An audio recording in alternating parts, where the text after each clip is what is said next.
तो जय भीम, जय भारत, जय मान्यवर साहब काशीराम।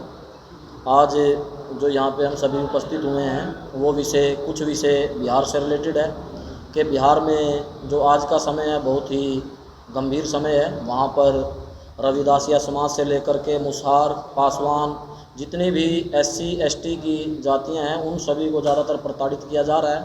और जो मेन मुद्दा वहाँ का हमारा एक रविदासिया समाज से रिलेटेड एक परिवार है, उस परिवार को वहाँ के स्थानीय दबंगों द्वारा बहुत ही प्रताड़ित किया गया, क्योंकि वो लड़का बाहर खाने कमाने के लिए गया है और अब उसने अपने रहन सहन का तरीका थोड़ा गांव में बदला है, अच्छे तरीके से अपने घर बनाए और अच्छे तरीके से गाड़ी घोड़ा लेकर के रह रहा है। वो चीज़ें स्वर्ण समाज के व्यक्तियों को नहीं खली और उस परिवार को वहाँ प्रताड़ित किया जाता है। ये मामला भागलपुर से रिलेटेड है और भागलपुर की ये घटना है और ऐसे ही घटनाएं निरंतर बिहार में हो रही हैं। और एक घटना जो आपको पता ही है, विशेषकर अभी जो सिंधु बॉर्डर पे हुई कि वहाँ पर एक जो दलित समाज से रिलेटेड एक व्यक्ति जो लखबीर नाम से है, जो पंजाब तारन तारा डिस्ट्रिक्ट से आता है और जो चंबा उसका गांव है, तो उसको भी निर्मम तरीके से यहाँ पे मार दिया जाता है। तो ये घटनाएं निरंतर ही बढ़ रही हैं। पूरे भारत के अंदर ये घटनाएं बहुत अधिक हो रही हैं। सबसे ज़्यादा दलित, SC ST और माइनॉरिटी को ही टारगेट बनाया जाता है। तो इसमें समाज की एकजुटता को हम ये चाहते हैं कि समाज एकजुट हो और समाज एक प्लेटफॉर्म के ऊपर आकर के अपने समाज की रक्षा करे। और भीम सेना निरंतर ही समाज के लिए कार्य करने वाला एकमात्र संगठन है। आप देखते भी हो, ज़मीनी स्तर पे हम लोग काम करते हैं और ज़मीन से ही हम खड़े हुए हैं, ना हम कोई नेता है ना अभिनेता हैं, और समाज में हम काम कर रहे हैं। तो समाज से मैं निवेदन करूंगा कि जो इतना बड़ा घटनाक्रम हुआ है उसमें आप सभी एकजुट हों और इन सभी मुद्दों को आगे बढ़ाएं। अब हम इस मुद्दे को लेकर के मैं आपको दिखाना चाहूँगा, ये भी दे दो। ये जो सिंधु बॉर्डर की घटना है, तो SC ST आयोग में भी हम ये दे चुके हैं और SC ST आयोग ने हमें केस नंबर भी दे दिया है, वो इस पे अंकित है। तो ये सबसे पहला लेटर जो गया है भीम सेना की तरफ से वहाँ गया है और इसको माननीय SC ST आयोग ने स्वीकार कर लिया है। उसके बाद रक्षा मंत्रालय में भी हमने दिया है, ये रक्षा मंत्रालय का है, ये रख लो, और ये गृह मंत्रालय का है उसी से संबंधित, ये प्रधानमंत्री कार्यालय का है, इन्होंने भी हमारा लेटर जो स्वीकार किया है, और ये राष्ट्रपति कार्यालय का है जो सिंधु बॉर्डर से रिलेटेड है। और ऐसे ही जो मिथुन के साथ जो घटना हुई है भागलपुर से रिलेटेड, तो उनका भी आयोग ने स्वीकार किया है। और ये पांचों जगह जो राष्ट्रपति, गृह मंत्रालय, एरा वगैरह जो सारी जगह हैं वहाँ पर भी ये स्वीकार कर लिया गया है। तो ये चीज़ें सभी प्रूफ के साथ हमारे पास हैं। और ऐसे ही एक घटना जो उड़ीसा राज्य में हुई थी, उड़ीसा राज्य जिला बरगढ़ के अंदर ये घटना घटित हुई थी। तो वहाँ पे दबंगों द्वारा दलित समाज की एक मां के साथ 12 व्यक्तियों द्वारा बलात्कार किया गया था। तो ये अपने आप में सबसे बड़ी घटना है देश की। फूलन देवी के बाद जो ये घटना घटित हुई, तो ये सबसे बड़ी घटना है कि जिसमें एक दलित महिला को टारगेट बनाया जाता है। वो टारगेट इसलिए बनाया जाता है कि उसके लड़के ने एक स्वर्ण समाज की लड़की के साथ प्रेम विवाह किया था। और वैसे तो लोग कहते हैं जाति तोड़ो समाज जोड़ो, मगर उस लड़के ने प्रेम विवाह किया, उसका खामियाजा उसकी माँ को भुगतना पड़ा। तो ये सबसे बड़ी देश की घटना है और इस घटना में वैसे सभी धाराएं इत्यादि लग चुकी हैं और मैं आपको उनके बारे में भी बताऊंगा। मेरा सवाल है जी जी घटना हाँ जी, घटना हाँ जी, वहाँ पे भी हुई है। जी जी जी। तो मैं आपको दिखाना चाहूँगा कि घटना जो है उसमें FIR हो चुकी थी, मगर गिरफ्तारी हमारे जाने के बाद हुई है। इसमें धारा 147, 148, 149, 506, 294, 427, 552, 336, 307, 395 और 376D SC ST एक्ट और भिन्न धाराएं, लगभग 15 धाराएं इस मैटर में लगी थी।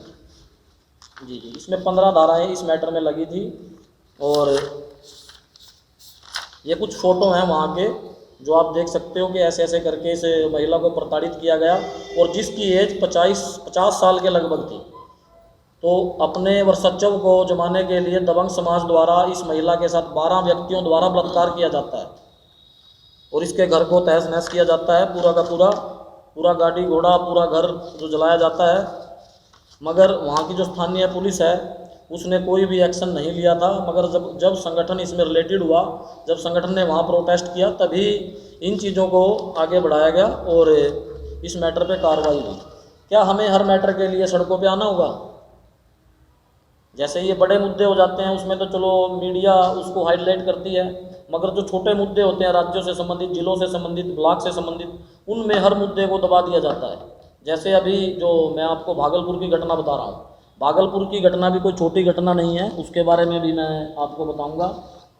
भागलपुर की घटना में हमारे द्वारा जो FIR दर्ज करवाई गई उसमें धारा 147, 341, 323, 307, 504, 506, 379 SC/ST एक्ट, ये उसमें लगवाया गया है और जिसकी FIR की कॉपी इसमें संकलन है बिल्कुल। और जो अपराधी हैं वो अभी या तो फरार हैं, उसमें पुलिस रिलेटेड है, क्योंकि पुलिस बोल रही है कि हम जब जाते हैं तो वो हमें वहाँ नहीं मिलते।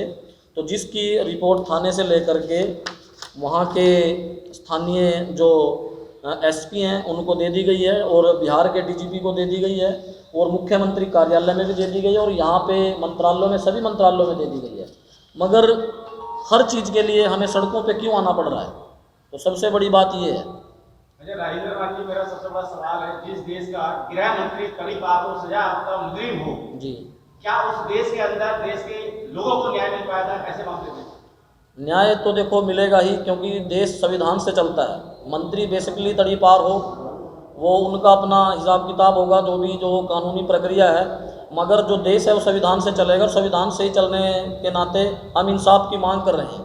अगर संविधान से देश नहीं चलता और अपराधी टाइप व्यक्ति जैसे इसमें बिलोंग करते हैं तो उनके लिए भी हम आगे बढ़ कर के काम कर रहे हैं, क्योंकि अब खून का बदला खून से। अगर ये काम होने के बाद भी, इतनी बड़ी बड़ी जगह जैसे लेटर देने के बाद भी, आवेदन करने के बाद भी समाज का काम नहीं होता, तो फिर आप सोच लो कि उसके बाद लास्ट रास्ता क्या बचता है? उसके बाद लास्ट रास्ता जिस तरीके से हाथरस वाला मनीषा वाल्मीकि का केस हुआ, वहाँ के DM, वहाँ के SSP, वहाँ के सांसद जी कहीं ना कहीं झूठ बोल रहे थे कि उस लड़की के साथ में कुछ नहीं हुआ, लेकिन CBI जांच ने जब अपनी रिपोर्ट सबमिट की तो उसमें बलात्कार भी हुआ था, उसके साथ मारपीट भी हुई थी, उसके साथ में अमान्य व्यवहार भी हुआ था। तो आप किस यहाँ पे कह सकते हैं कि आपको इंसाफ मिल जाएगा? देखो, इंसाफ जो मैं बात कर रहा हूँ, संविधान में हर चीज़ें हैं। सच्चाई को थोड़ी देर के लिए दबाया जा सकता है, मगर सच्चाई उभर करके ऊपर आती है। जैसे कि आपने जिक्र किया कि CBI ने उस मैटर को ऊपर उठाया और सच्चाई देश के सामने आई, तो सच्चाई हमेशा थोड़ी देर के लिए विचलित हो सकती है, मगर वो सामने जरूर आती है। से पहले तो यहाँ पर उपस्थित सभी पत्रकार बंधुओं का मैं आभार व्यक्त करता हूँ, और जिस जगह पर हम बैठे हुए हैं ये बहुत ही ज़्यादा पूजनीय है।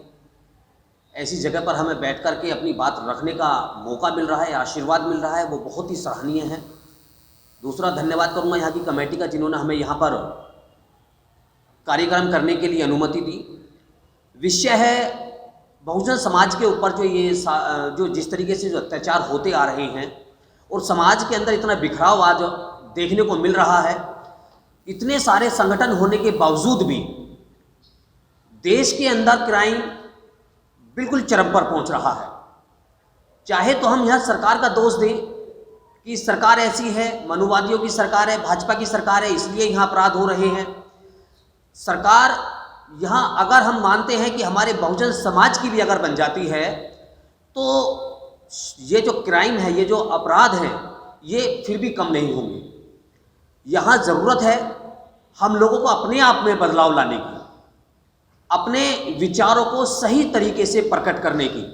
बहुजन समाज तथागत बुद्ध की विचारधाराओं को फॉलो करता है, उन पर चलने का काम करता है, और उन्होंने हमेशा हमें अहिंसा की बातें की हैं कि हमें कभी भी किसी भी रूप में हिंसा नहीं करनी है।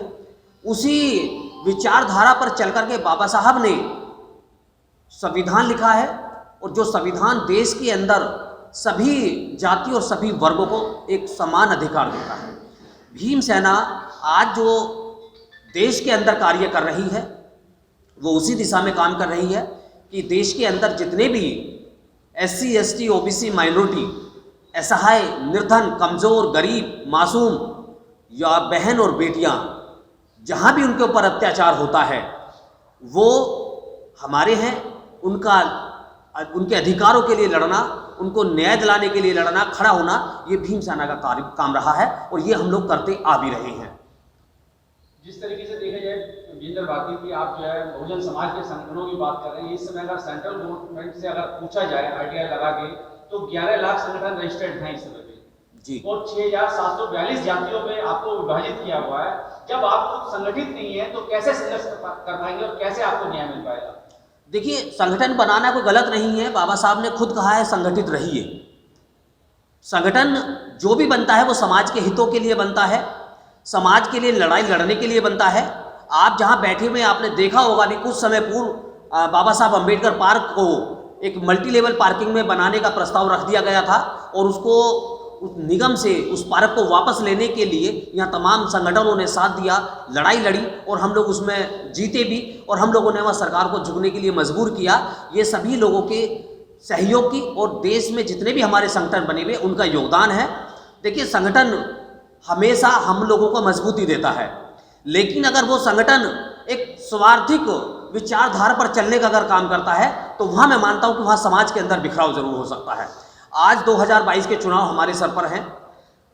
मान्यवर साहब ने कहा है कि बहुजन समाज हुक्मरान बने और उसको बनाने के लिए उन्होंने प्रयत्न किए, हर संभव उन्होंने वो कार्य किया और उस कार्य को चलते हुए वो सफल भी रहे और उन्होंने उत्तर प्रदेश जैसे बड़े सूबे के अंदर बहुजन समाज को हुक्मरान बनाया।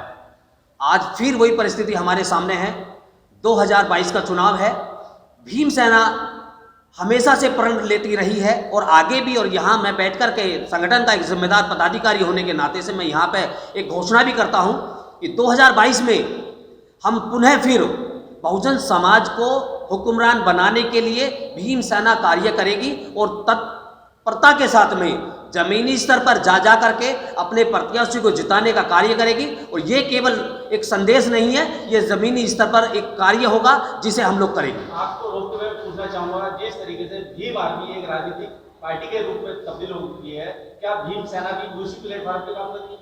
भीम सेना एक गैर राजनीतिक संगठन है, सामाजिक मूवमेंट पे काम करने वाला संगठन है। भीम सेना किसी राजनीतिक पार्टी के साथ में नहीं खड़ी है। मैंने जो कहा है कि हम बहुजन समाज को हुक्मरान बनाएंगे, सामाजिक और राजनीतिक दोनों विचारधाराएं थोड़ी अलग हो सकती हैं, लेकिन समाज से राजनीति होती है। चुनाव आयोग निष्पक्ष है और किसी को भी पार्टी बनाने का अधिकार देता है। भाई चंद्रशेखर ने भीम आर्मी को तब्दील करते हुए राजनीतिक पार्टी बनाई है, उनकी विचारधारा उनके साथ है, समाज ये तय करेगा कि वो किसके साथ जाएगा। जब आप कहते हैं कि भीम सेना जो है राजनीतिक संगठन है, पॉलिटिकल पार्टी से हमारा कोई लेना देना नहीं है, तो आप किस बिहार पे कह रहे हैं कि 2021-22 के अंदर जो है हम बहुजन समाज की सरकार बनाएंगे, किस बिहार पे कह रहे हैं? बिल्कुल, भारतीय संविधान मुझे इस चीज की इजाजत देता है कि मैं अपने मत का प्रयोग करूं और मैं अपने जो मेरा नेता है, जो मेरा प्रतिनिधि है करेगा, उस समय मैं उसको सपोर्ट करूं। तो ये भारतीय संविधान ने निर्धारित किया हुआ है कि हम भारत के लोग, हमें मतदान करने का जो अधिकार है वो भारतीय संविधान के द्वारा परम पूज्य बाबा साहब द्वारा मिला हुआ है। और भीम सेना समाज के लिए कार्य करती आई है, समाज की ही सरकार बना करके खड़ी करेगी, जिससे कि आज जो शोषण हो रहा है उसमें कहीं ना कहीं कुछ कमी आए। अच्छा, आखिर में चलते चलते ये और बता दीजिए, भीम सेना के मंच से आज जो है ये प्रेस वार्ता की गई है, इस प्रेस वार्ता के माध्यम से देश और दुनिया के लोगों से क्या अपील करना चाहेंगे आने वाले 2022 के चुनाव के लिए, क्या कहेंगे इस बात? बिल्कुल, मैं अपील करूंगा जितने भी हमारे देशवासी मुझे यहाँ सुन रहे हैं, सबसे पहले सभी को क्रांतिकारी जय भीम, जय संविधान। बहुजन समाज की लड़ाई लड़ने वाला हर एक व्यक्ति समाज से जुड़ा हुआ है और ऐसे व्यक्ति को सदन में भेजने का काम समाज करे, जहां जाकर के वो आपके हक और अधिकारों के लिए लड़ाई लड़े, जहां जाकर के वो जो हमारे ऊपर जो जुल्म ज्यादती हो रही है उनका विरोध करे और सदन में बैठ करके हमारे अधिकारों के लिए जो संविधान के द्वारा अधिकार हमें सुनिश्चित किए हुए, उनकी असेंबली के माध्यम से हमारे अधिकारों को वो पूरी तरीके से सुरक्षित करे, हमारी लड़ाई लड़े। ऐसे नेताओं को हम लोग सदन में भेजना चाहते हैं। और मैं सबसे पहले ये कहूँ कि युवाओं का प्रतिनिधित्व सबसे पहले आगे करना चाहिए कि बहुजन समाज आज राजनीति करने के लिए सबसे आगे है। बहुत सारे लोग हैं, लेकिन उन लोगों को आगे निकलना चाहिए जो इसके लिए बिल्कुल पूरी तरीके से स्वतंत्र हैं और एक सार्थक सिद्ध हो सकते हैं समाज के लिए। अन्यथा एक राजनीतिक चमकाने के लिए लोग आगे ना आए, समाज का दर्द, समाज की जो पीड़ा है उसका नेतृत्व करें, उसको न्याय दिलाने के लिए आगे आए।